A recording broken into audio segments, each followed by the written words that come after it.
Oh, right. There is a first time for everything, and today I decided I would try doing something a little bit different. Now, normally, I've been using OBS for, doing all of my screen captures and that sort of thing. And this time I figured, you know what? Why don't I see what it's like doing a live stream?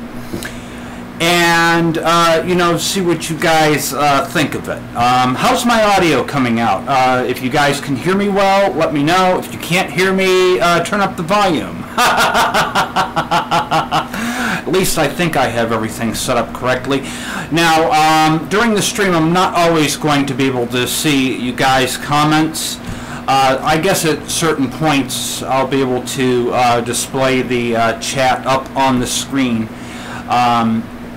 So I'll be able to see what you guys are saying, and hopefully this is working right. According to OBS, it is saying that I am streaming, so it looks like we are good. There. Okay, this is weird. Let me see if I can figure out why this isn't working. Hold on just a minute here. And I'll see if I can figure this out.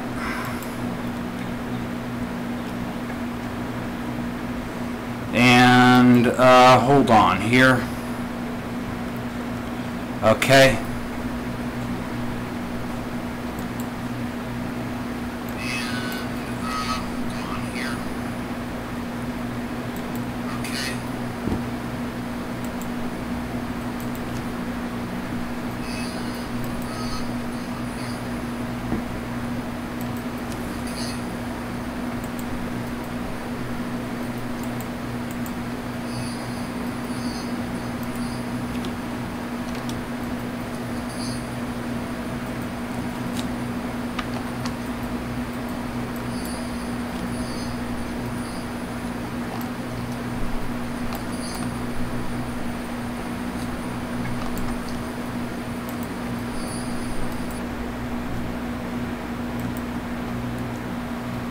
Okay, I think I figured it out. I'm not sure why the particular stream that I had set up wasn't working. So, okay. There's a link up now so everybody can get on the correct channel.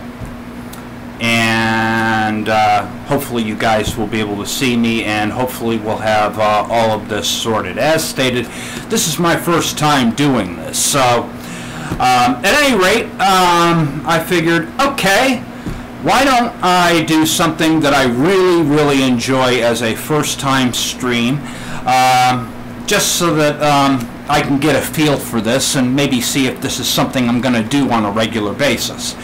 And so what I went ahead and did was I got a copy of the latest release candidate for Manjaro, XFCE. This is their 2018 release candidate 1. And all I just did was loaded this into VirtualBox. And now I'm going to test out the installer. And then I'm going to go over some of the features that I really like about Manjaro and why I consider it to be not only my personal favorite operating system that I like to use, but why I also consider this as a viable alternative for those people who are switching over from other operating systems and coming over to the Linux world. Manjaro brings a lot to the table that end users can easily assimilate. And they can get a lot out of this operating system without ever having to open up a terminal. For the most part, Manjaro seems to have just about everything covered. And there's no way I'm going to be able to cover everything in this video. But, you know, I'll look at your comments as time progresses, and we'll see what happens. Okay, so first, let me make some arrangements here on my desktop here so I can see what I'm doing.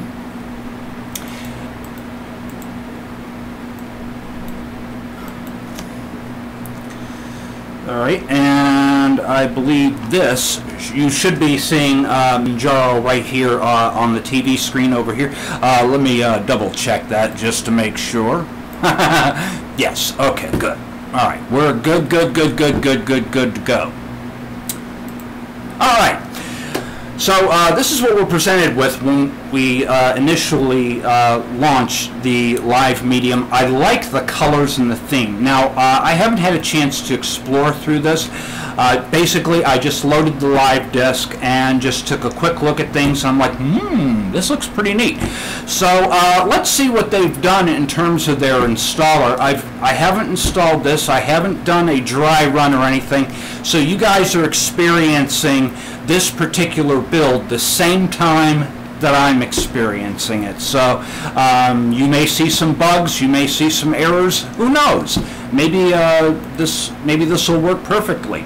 I do have this on a virtual SSD drive, so this is using a portion of my SSD drive, so we should expect some reasonably good performance. However, the installer disk is on a physical hard drive. All right, let's execute this thing. And then we've got calamari. All right. My time zone has already been detected. English US. Okay, that's fine. I'm going to just go ahead and let this manually set up. Just take care of the partitioning. But manually partitioning is really good too. You can manage your own boot sectors, that sort of thing. I have covered this many times in previous Manjaro videos, so I'm not really going to go through that process in today's exercise. So we're just going to erase disk and go next. Okay, what is your name? Now it's time for interrogation. All right. And let's choose a nice secure password. Okay, log in automatically, use the same password. Okay. Alright, it all looks good. And it's about to make changes, of course. Install now. Okay, and then it's going to go through the process of unsquashing everything, and then we can have a look and see what this does when it is ready in just a moment here. In the meantime, though, I can pull up and see everybody's comments here, and see what we've got going on here. Okay, a handful of faces I recognize. Kurt, good to see you. I thought you said you were going to bed. You decided to stay up. All right, cool deal, cool deal. All right, someone is stating they would never consider using Manjaro as a daily driver. Actually, I've been using this as a daily driver now for 6 years. This has been the most trouble-free user experience I have ever had out of any Linux distribution or any operating system. And then, of course, my secondary OS that I'm using is Debian, and that is on my old hardware. And that's been running, I think, 50 days now. Non-stop, no reboot, stable, awesome stuff. Manjaro, though, this has been great. I think I've only had 2 updates that required manual intervention on my part, where I had to fix some breakage. But for the most part, Manjaro has been very easy. And then, of course, when Joe Johnson, one of the moderators on my forum, donated this ThinkPad workstation that I'm using now for even doing this live stream, I wouldn't even be able to consider this using my old hardware. I was able to actually transfer Manjaro from the old computer over to this one with relative ease, and basically all I did was I copied my home partition, made a record of all the packages that I had installed, and then just downloaded a copy of Manjaro, and then just moved my home directory where it was supposed to go, reinstalled the packages that I needed, and zip bada boom. It was as though I had just transferred my OS from one machine to another. In essence, what I did was a fresh install. Okay, let's see what other comments we have here.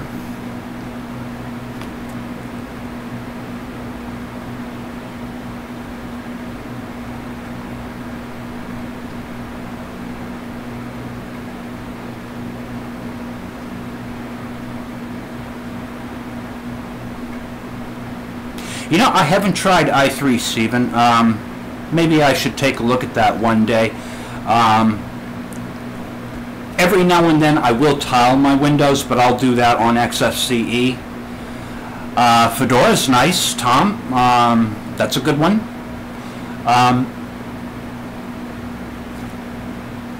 Let's see what else we have here. We've got somebody who's sticking with Mint. Some people like their Linux green and minty. I know Brian, who hangs out with us on our Mumble server, just about every night he comes in, and yeah, we talk about Mint all the time. People love it, and really, Mint is an awesome distribution for beginners as well.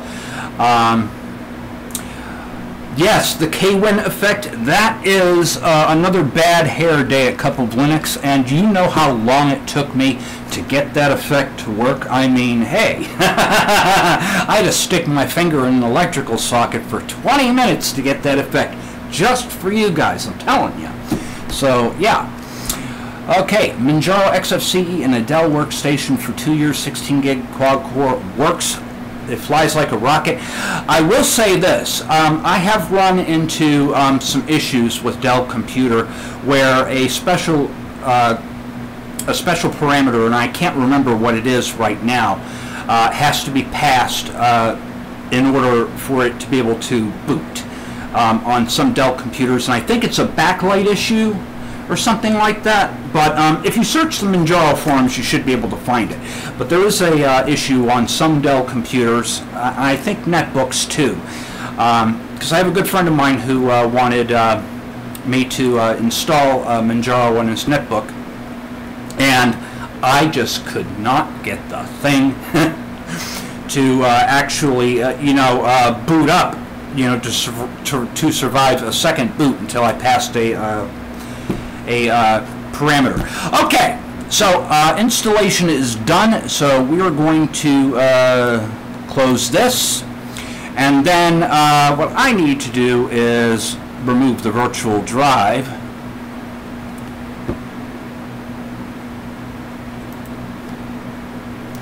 and then let's tell this thing to restart.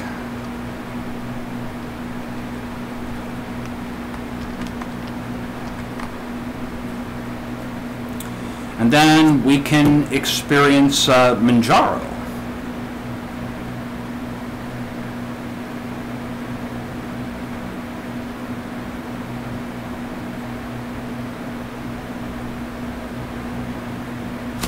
Gotta love SSD drives. Absolutely amazed with them. Look how fast that just booted up. So now on my hardware, Manjaro boots up in about 10 seconds. Awesome, quick stuff, so gotta love it. Alright, so here we are. We're in our installed system, and this is called Illyria. Okay, interesting name. Let's have a look at their welcome screen, see if they've done anything different. README, release information.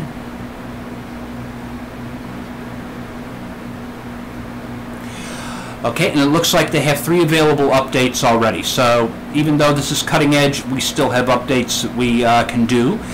And the nice thing about this is you don't have to open a terminal to run updates. So why don't we go ahead and open up our package manager here. Probably one of the first things that I want to do after I do a fresh install. Let's go ahead and open this up. Go into options.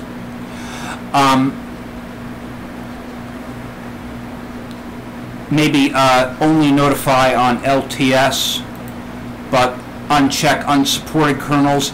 I prefer using the LTS kernels myself. When I first started using Manjaro, I used to always get on the bleeding edge. As soon as the newest kernel came out, I would switch to it.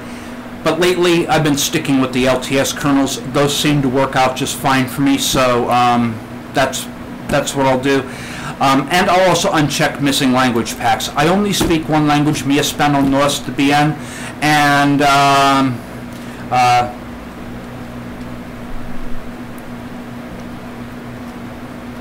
so, and I don't need, I can read on screen, so I don't have to do any signing for people. Any rate, so let's go ahead and close this, and let's go ahead and click on our little shield here, and it's going to check for updates. Alright, looks like we've got just a few simple things. It looks like it wants to update the Manjaro icons, the Matcha GTK theme, and Papyrus. And you know, it seems a lot of people are using Papyrus nowadays. I even switched to it on my own system. So we just go ahead and apply, and it's going to ask you for that complicated password that we put in, authenticate. And then zip bada boom, it's going to download all of the updates and install them. Very simple, very easy. No need to open up a terminal. You don't have to do that if you don't want to. Let's have a look at some customization options. We'll go ahead and click on this here, and then let's go into appearance. Let's see what they've done in terms of theming. Now, I've never seen Matcha, so let's check this out. Ooh, I like that. Why don't we open up Thunar here.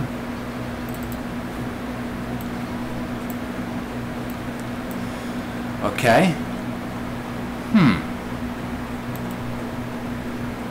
I think I'll go with the Azul. And then they've got C. Oh! So they did some pretty neat things. I like the dark contrasts they have here. Okay, how about icons? What do we got here? Alright, we've got Papyrus icons here, and now there is a package that you can build from the Arch user repository, which will let you change the color of these icons, and that is called Papyrus Colors, I believe. We could check that out and see here. Hold on. We'll go ahead and open up the package manager. Let's go into settings or preferences. Okay, and then under AUR here, let's turn that on. We can also enable check updates from the AUR. We can close this. Now, officially, installing packages from the Arch user repository is not officially supported. So you do so at your own peril. But for something simple as Papyrus colors, yeah, we can just do a quick search for that. I think that's what it's called, anyway.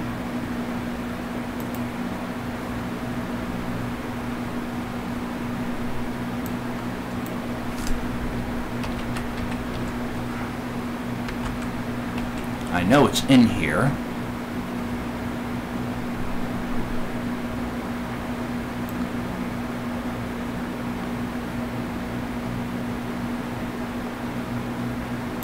Here it is, Papyrus color scheme. That's the one. All right, so you just click that one and then apply.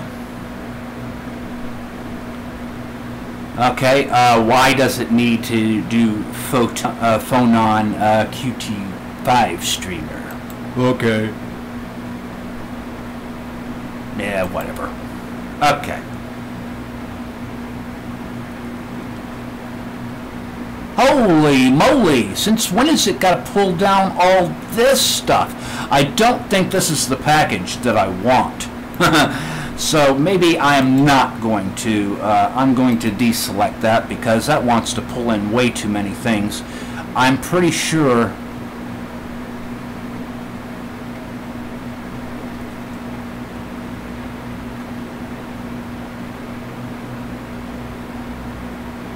here it is. It's a Papyrus folders Git. This is the one. Okay. Yeah, that other thing wanted to pull in all those libraries. I'm like, I'm not going to install all that junk. Alright, so it needs to install this. Alright, commit.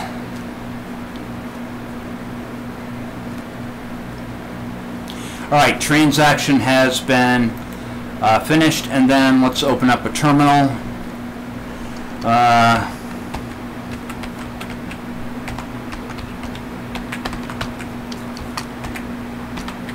I don't remember the syntax for this, so it's Papyrus folders Tech C to change the color, and then you choose the color that you want. Alright, so PAPIRUS Tech folders, Tech C, and I think it's light gray. Okay, let's try this again. It's probably got some kind of weird...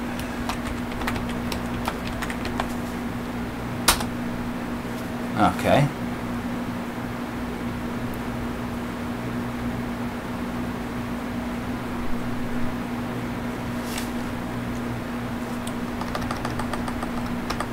Let's see what colors are available. It's blue-gray. Okay.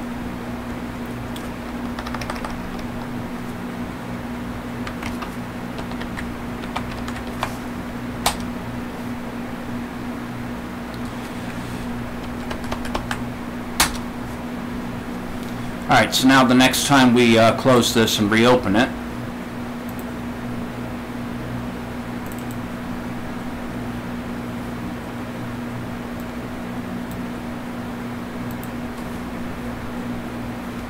hello?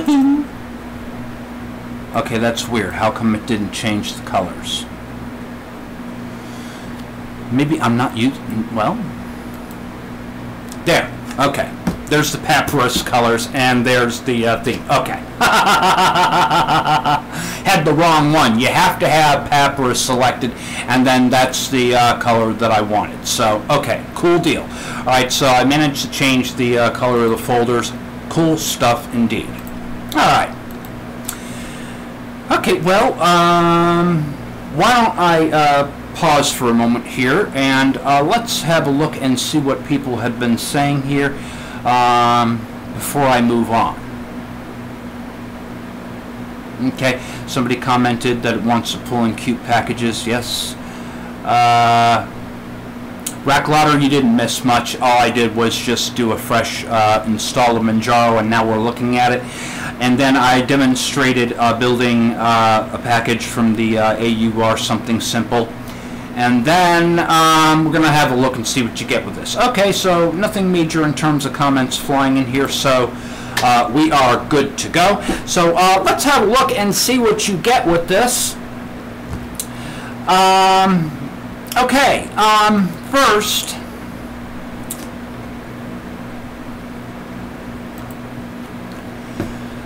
plenty of accessories. Everything to make this operating system is complete in here. You've got an archive manager included in here.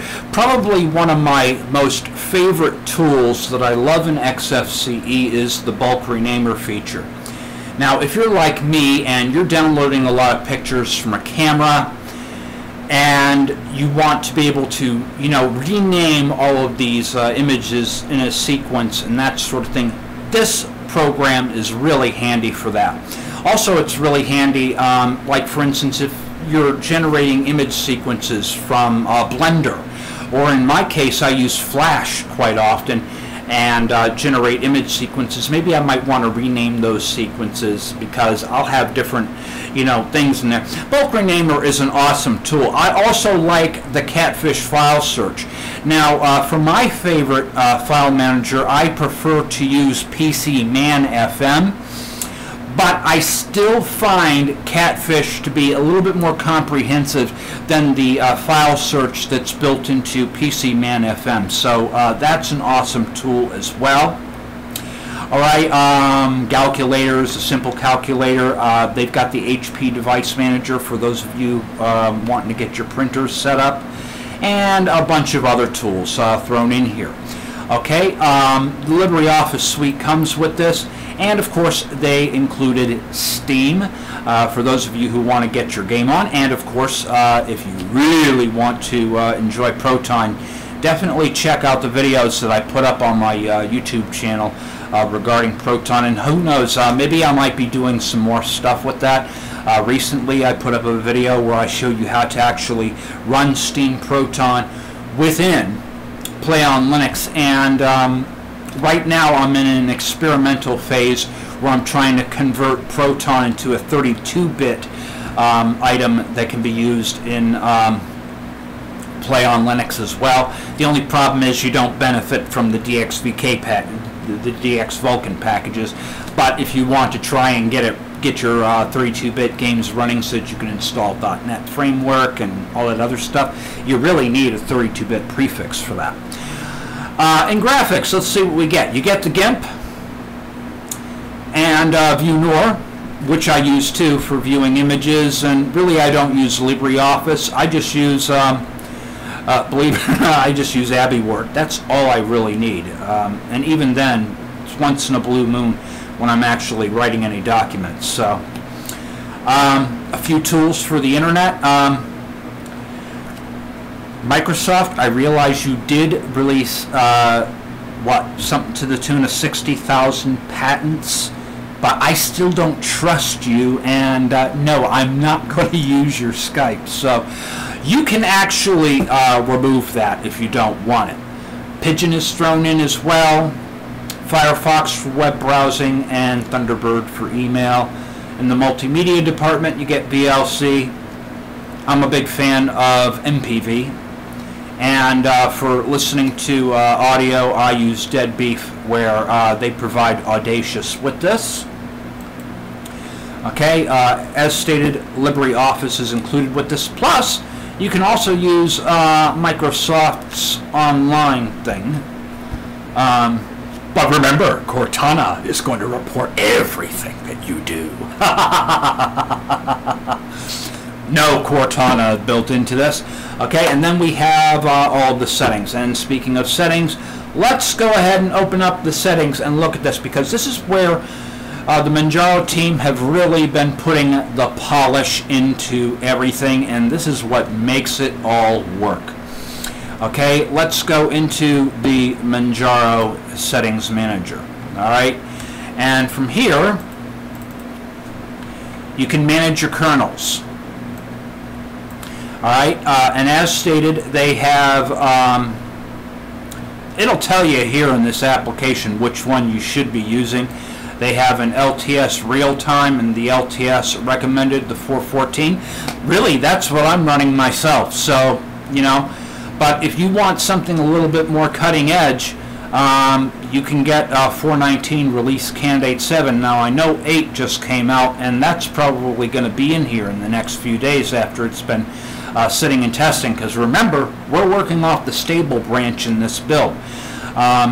So I imagine the 419 release candidate 8 is right around the corner. We'll probably be seeing that appear in this applet very soon.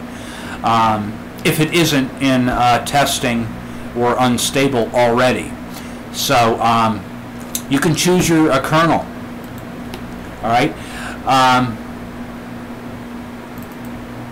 Let's go back in here. You can manage your user accounts. Let's maximize this here a little bit more.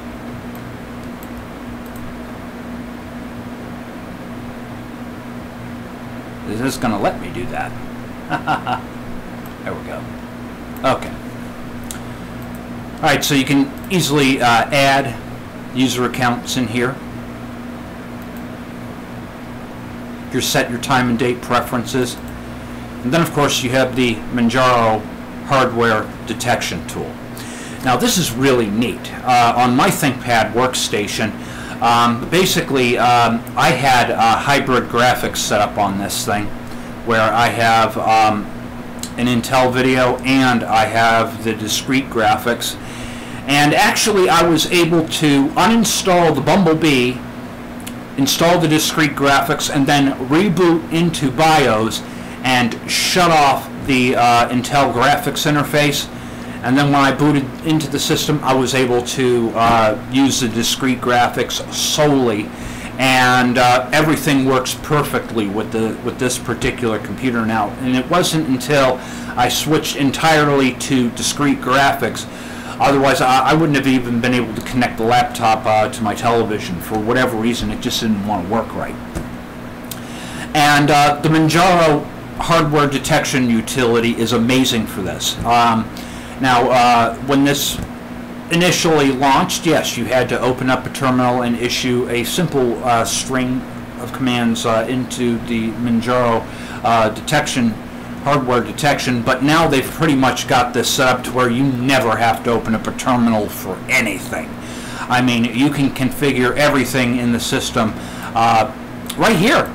I mean, everything that you need for configuring the system is in the settings panel, and especially in the system. So I gotta love that. And you know, and not only that, but the XFCE desktop is super easy to configure too.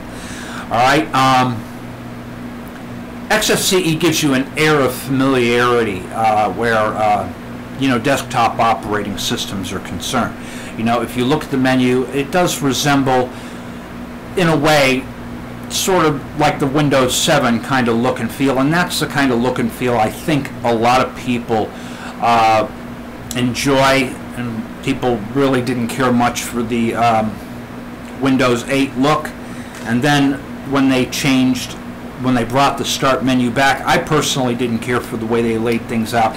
But this can be changed, and I mean, you can make it look however you want to, just by right-clicking on the Manjaro logo and then going into properties on this. Okay, you can. There are a lot of options that you want to. If you don't want to show the category names, you don't have to have them.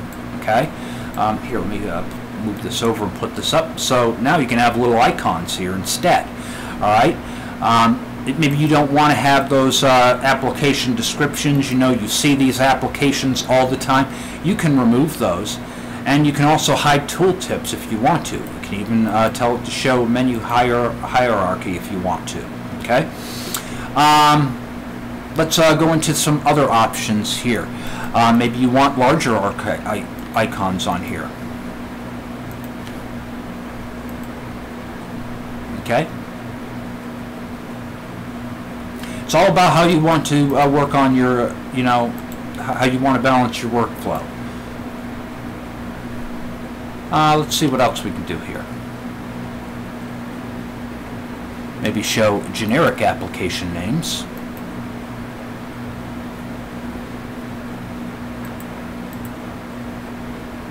You can switch categories by hovering.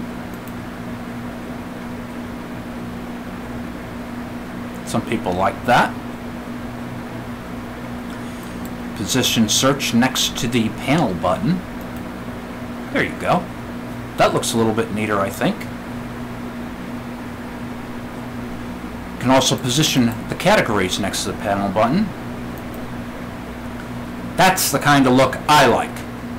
I prefer that look myself. You can also resize this. So if you want a tiny menu,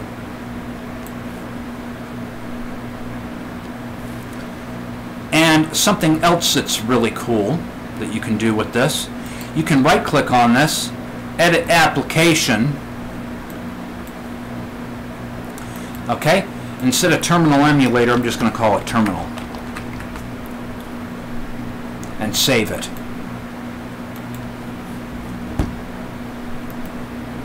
Look at that. You can rename anything in here. Let's go ahead and you know, we can edit application.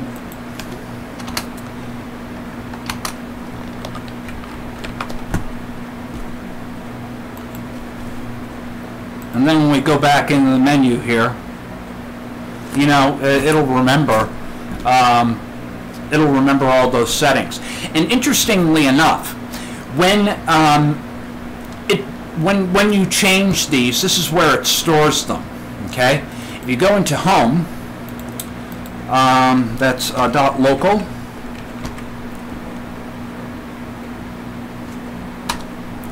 Share. Applications.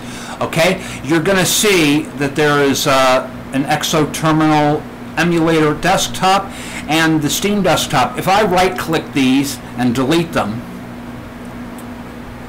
or move to trash, whatever, and then open up the menu again, look what happened. the names of those have reverted back to what I had before. Okay, so in local share applications, figured somebody requested that I show you some tricks in XFCE. I hope you're watching right now. So, I mean, the whisker menu is awesome. You can do a lot of really cool things with this. Personally, for my use here, I only show all settings, lock screen, switch users, lockout, you know, all that stuff. I take that out, and I've just got one button there on mine. You can do it however you want to. So that's really neat, though. Whisker menu is awesome. You can, and then of course you get menu libre with this.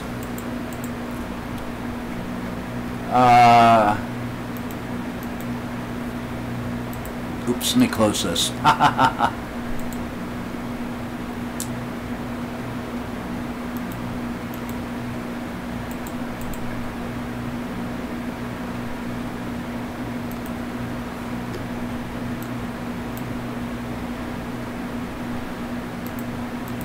I probably need to, I have to enable menu, the edit application. Okay, close that now, and then right click, and then edit applications. Menu libre opens up here, and then pretty much you can do anything you want with this. So let's say here, all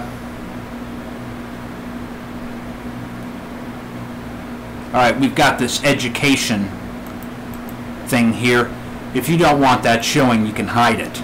All right, you got to save that, of course. All right, and then that item disappears from the menu, so you can hide entire categories if you want to. All right, and you can also move applications to other places as well. So that's pretty neat. I kind of wish, you know, that they would actually port Whisker menu to other desktops like KDE and that sort of thing. I would think it would be kind of cool. All right, at this time, before I move on to anything else, why don't we go ahead and have a look and see what kind of comments we have coming in here. All right.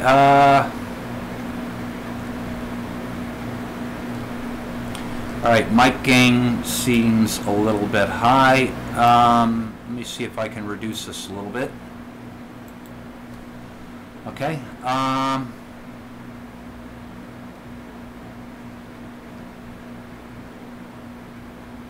That's cute, Dennis.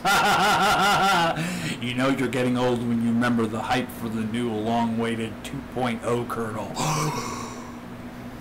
I'm not going to give your age away. KDN Live. Okay, Rackloader wanted to know, how is KDN Live nowadays? It rocks. I love it. Maybe I'll do a video on that coming up pretty soon. And maybe I'll do a demonstration of how I've been using KDN Live lately. These days, though, well, now that I have, you know, chroma keying, and Matthew Moore made a monster out of me with this, you know, getting me to try OBS Studio. And before, there's no way I could have used this at all on the old hardware that I was using. And now that I have a machine that has the horsepower that can handle this, you know, then I can see that, you know, I can do a lot more with this, and I'm pretty pleased with the results. However, every time I've tried to do green screening, for some reason the audio doesn't sync right when I'm trying to do a recording to my hard drive. And it doesn't matter whether I'm recording the video to my SSD or my internal 7200 RPM hard disk. The audio's still off by about anywhere between a half a second to 1 second. So that means I have to separate the audio stream and resynchronize everything. But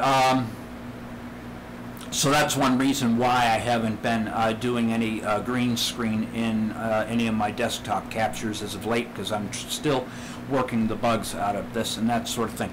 I hope my audio is coming out a little bit better now. Some of you guys said my gain was a little bit high, and for some reason I'm having an issue where attenuation keeps dropping my microphone volume too low.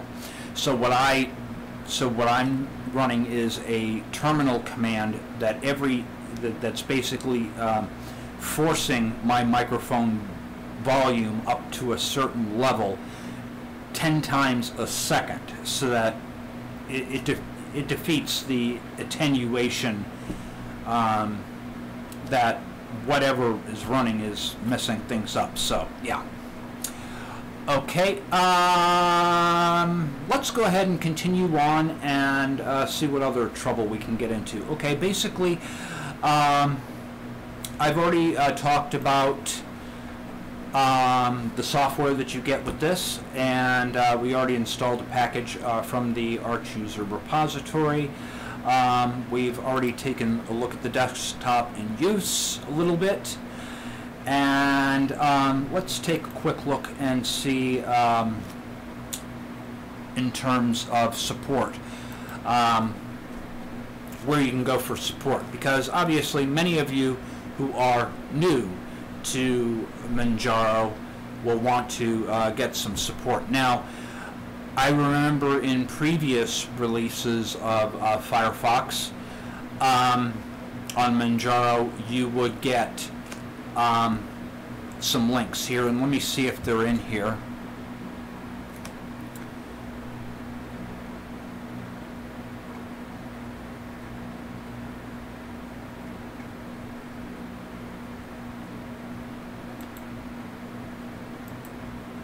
Okay, excellent. All right, so they have a number of bookmarks here ready to go for you. And it looks like Firefox has a new look. I had to drop Firefox because it was getting a little bit slow and bloated for me. But I believe this is the newer version that has the new quantum technology, if I'm not mistaken. I just don't use it because it doesn't run all the plugins that I want. So, but at any rate, the Manjaro Wiki is an excellent place to start. So if you're having issues with any hardware that you may have installed, for the most part, Manjaro hardware detection tool has a lot of hardware that is fairly well covered. But there may be some cases where you may have a problematic piece of software, and in which case this is the first place you would want to look. But really, the second place you'd want to look is the Arch Wiki.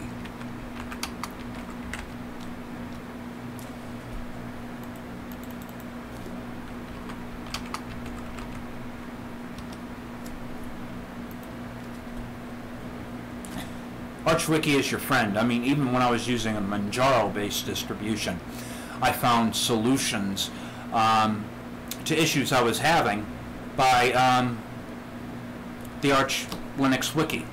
You know, and they had step-by-step instructions, and you know, if you really want to learn Linux, this is the place to go. And for those of you who really want to really get your hands dirty with Linux, I recommend visiting this site and building Arch Linux, following their beginner's guide.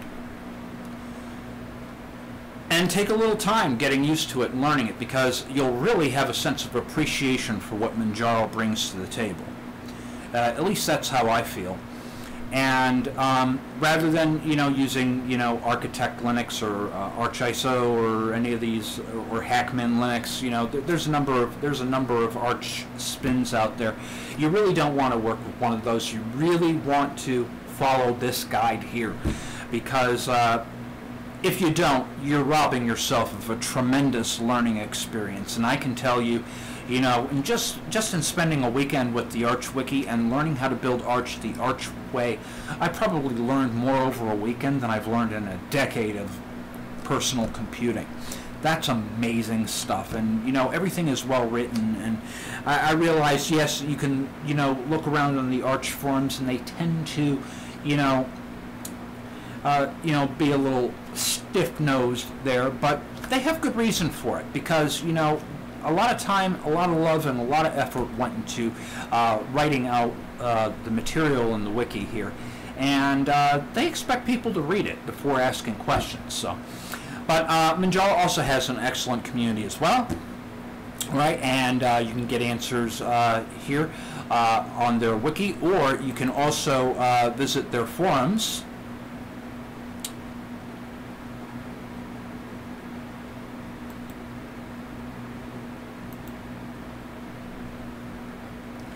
And of course, another place you can go for support for Manjaro is you can visit my website at cupoflinux.com.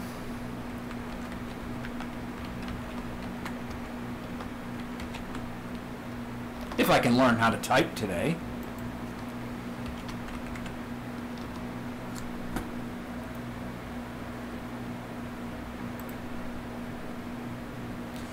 We have a lot of people on the forum who use Manjaro, and if you have questions, you can register here. You can ask your Manjaro questions here, and we'll try our best to help you. We have a nice community here, and if you find the community useful, please consider clicking the donate button right here at cupoflinux.com.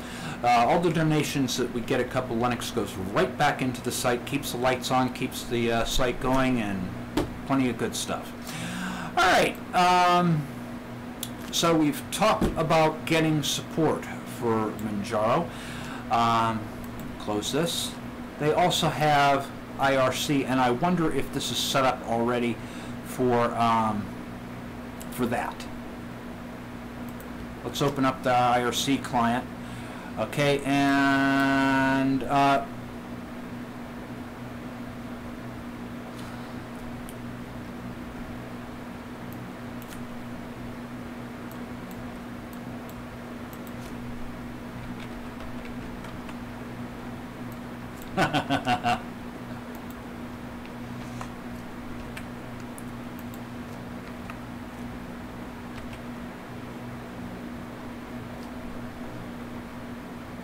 maybe not. I'm not going to connect on here, but they have Freenode IRC, so you can connect on here if you want to. All right, there was something else I wanted to do, and it's on the tip of my tongue, and now I can't think of what it was.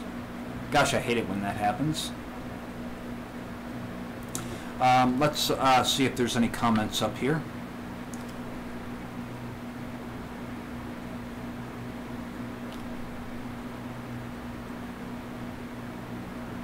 Okay, a request for DaVinci Resolve. Sorry, I haven't looked at it, and I'm still using Kdenlive.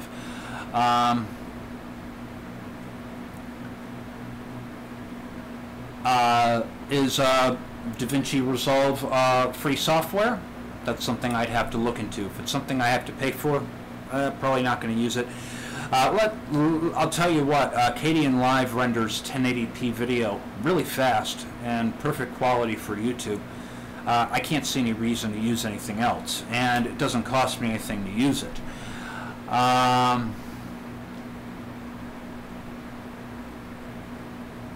Okay, Linux and other stuff. Alright, glad you were able to get support on cupoflinux.com. Okay, Williams signaling his approval for Kdenlive. Kdenlive is awesome, and I do have a comprehensive video series on it on my YouTube channel. And really a whole lot hasn't changed with it, so that's one reason why I haven't been putting out anything new in terms of Kdenlive videos, because basically it hasn't changed a whole lot. So yeah, no need to really make anything new. Yeah, okay, yeah. So at any rate, they're saying DaVinci Resolve is commercial software. Yeah, and well, if DaVinci wants me to do a video review of it, maybe they'll send me a copy of the software, and I'll be happy to do a video on it.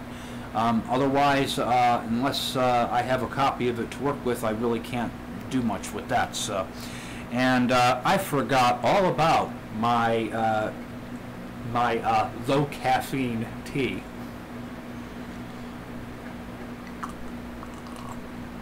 Oh boy, this stuff's got a real bite to it. Okay. Holy moly, I've been at this for almost an hour. That's hard to believe. Okay. Any questions? Right now, I'll take any questions. Any questions related to Manjaro? Now is your chance. So if you have any Manjaro-related questions, shoot them at me, and I will be happy to answer them before I turn off the stream in about 10 minutes-ish, maybe, before or after or something like that. Any questions on Manjaro, I'll be happy to answer.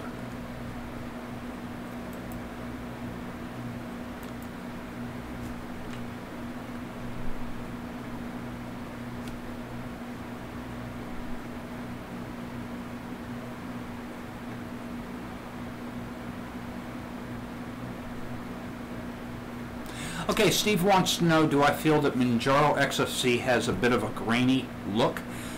I don't think so.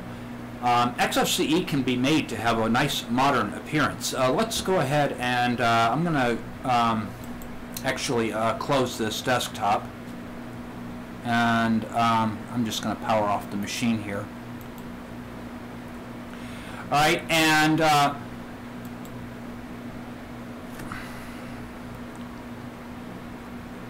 hold on just a moment here. Let me see if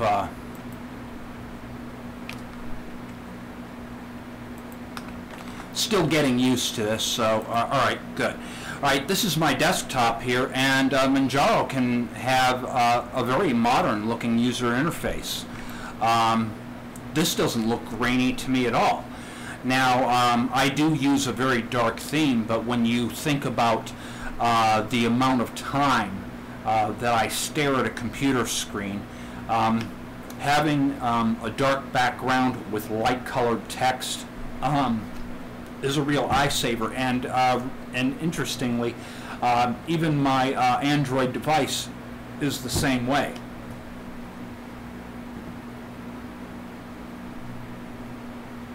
Yeah, so for me, this look, the image here looks nice and crisp. Now, of course, this is streaming, so I'm not sure how clear this is coming through for you guys. I did opt to stream in full 1080p, but because this is my first time doing this particular thing, I'm going to have to wait and see after the final render how this looks. But at any rate, I think the text on this looks quite clear. I'm very pleased with how this appears, and I mean, everything is very easy for me to read on my screen and stuff like that. And I'm just putting this up as an example, so please, some of you people will probably be offended by seeing something like this on the screen. But I can read this just fine. The text is nice and crisp, so I like this. It works well for me. And now KDE looks really good too. I'm noticing KDE is starting to look a lot better, and somebody's suggesting Redshift. I really don't need it because, as stated, I have the light-colored text on a dark background, and at night I actually turn the brightness down on this monitor really low, and it doesn't hurt my eyes. And I love the whisker menu. I'll say that. That's probably one thing that's keeping me on XFCE. And I would love to see whisker menu hacked to where it will work on KDE. So if any of you guys figure that out, post it on my forum, and I'll make a video on it showing everybody how to hack whisker menu into other desktops. That would be wicked. you know, but for right now they're just saying strictly XFCE, and that's perfectly fine. I did notice now that Manjaro is slowly transitioning XFCE over to GTK3. They do have a GTK3 package option, but I just don't have all of that installed. So when I go into the package manager here and do a search for XFCE,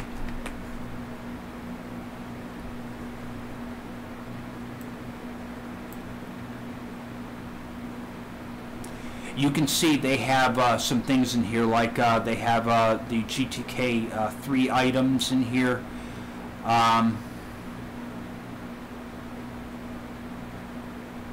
They have the XFCE. See, I'm using some things. I'm already using GTK3, so the XFCE4 panel is GTK3 now. So it is slowly transitioning over, but not everything is GTK3 just yet. But I imagine as time progresses, XFCE will be fully GTK3 compliant, and then everything's going to look nice. I like how GTK3 is coming along. I also like KDE too, though. I've really been impressed with the way Plasma has been looking, and I've looked at a number of Plasma desktops as of late. With my old hardware, I had a hard time looking at Plasma anything because my old machine just didn't have the muscle for really running a lot of these distributions in VirtualBox or any kind of test environment. So with this newer machine, thank you, Joe Johnson, I'm able to look at some nicer distributions and have a nicer user experience. And then with the solid-state drive, that makes things even better. So, and I'll agree with William. KDE, nothing beats KDE in terms of customization options. But I've got to say, Mate, XFCE, those come in really close. Unfortunately, a lot of your GTK3 based desktops, Budgie, GNOME, you just don't have as many customization options. Cinnamon brings more to the table. I haven't looked at Cinnamon in a long time, though. I think I'm overdue for looking at Cinnamon, so maybe a Mint Cinnamon or something Cinnamon desktop coming up probably be a good idea on Cup of Linux, so I can see if they fixed most of the bugs that I was having with it, because believe me, with running Cinnamon for any length of time, I tend to break it. Alright, well, any final thoughts from you guys before I wrap this up?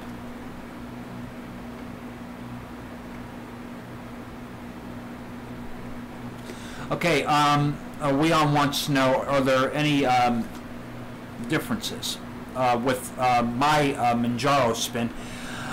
Basically, I handed that project over to, I had somebody step up in my community who volunteered to keep the Manjaro Cup of Linux edition updated for me.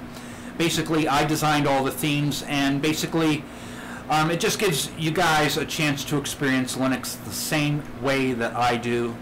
And so it's got my own personal themes built into it, and it's got some of my own personal software selections, but for the most part I have a member of my community, Ben, who is keeping it updated for me. But the reality of it is, if you really want to enjoy Manjaro, you could just get the regular XFCE desktop and pretty much set it up the way that you want it.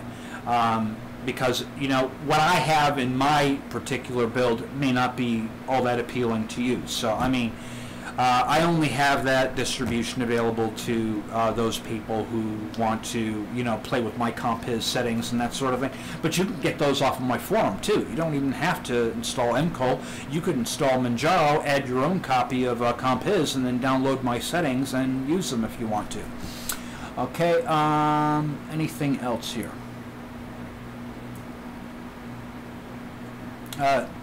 Sky Games wants to know, is there a Linux alternative to the Windows control panel? Well, every distribution has their own settings managers. Okay, if and I showed this in Manjaro already, on XFCE there's a settings manager. Just about every distribution that I've looked at this week. That's one thing I show. And anytime I'm doing an IsoWatch where I've got a usability experiment in a virtual machine, I always show off the settings panel, and this is basically your, quote, control panel on Linux. Basically, you can control all your themes, you can control your file manager preferences, notifications, all that stuff is included in here. You know, manage your hardware mouse and keyboard, firewall configurations, all of that is here. And pretty much just about every distribution has that. All right, and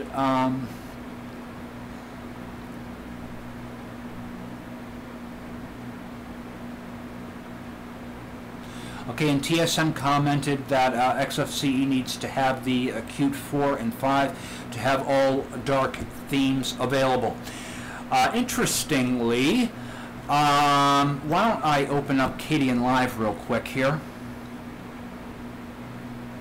because I don't remember the theme and I think I can find it if it's in here.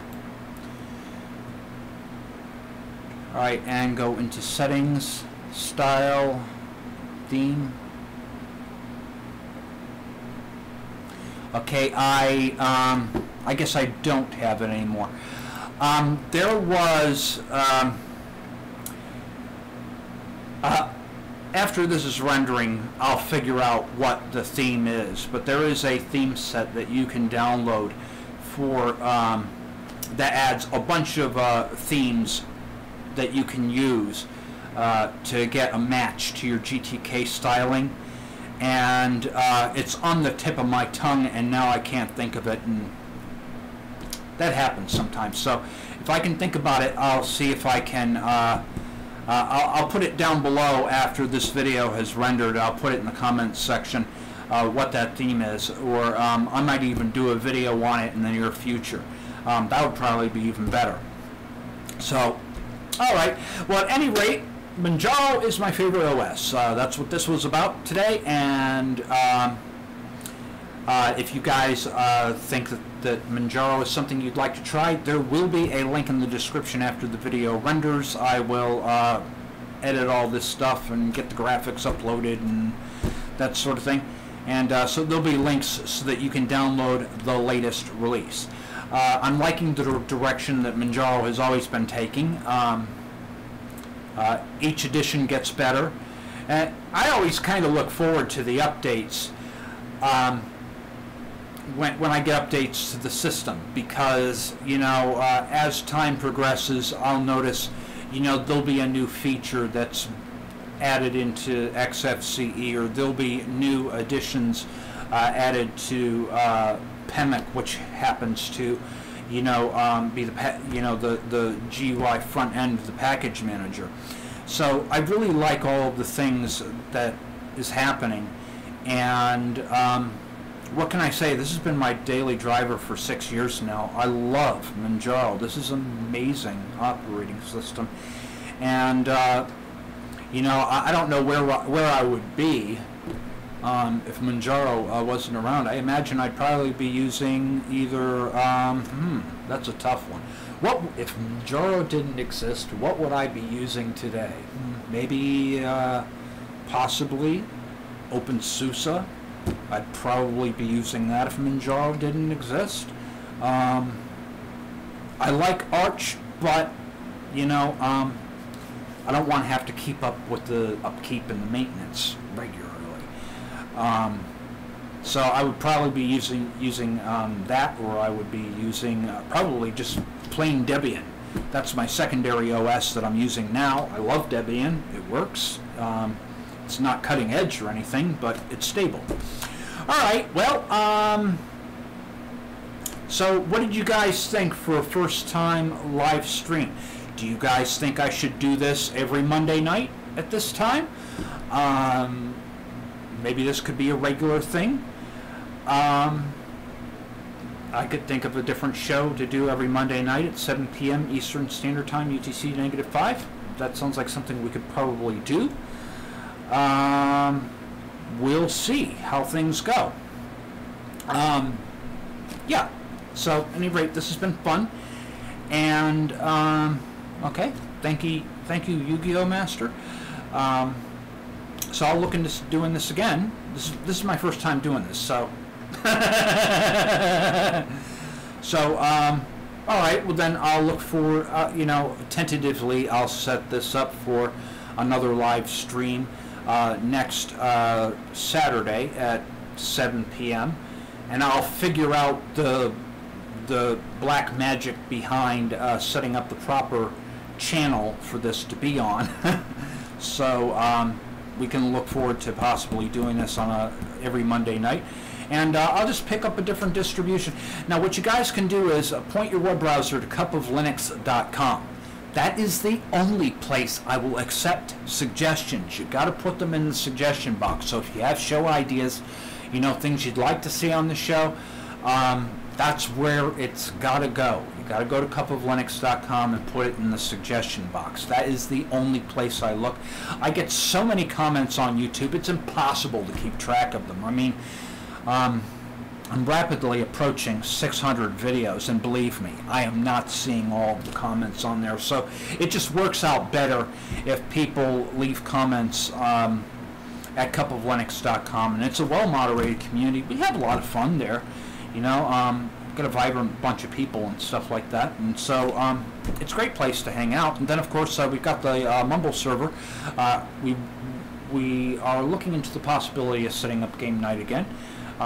Usually every night between the hours of 8 and 10 p.m. I'm usually there, so I'm actually late for tonight's discussion on the Mumble server. So I need to get my butt over there as well. So at any rate, thank you all of you for hanging out with me tonight. It's been a lot of fun, and I'll look into doing this again next Sunday at 7 p.m. But I'm sure I'll have another video up on my YouTube channel before then.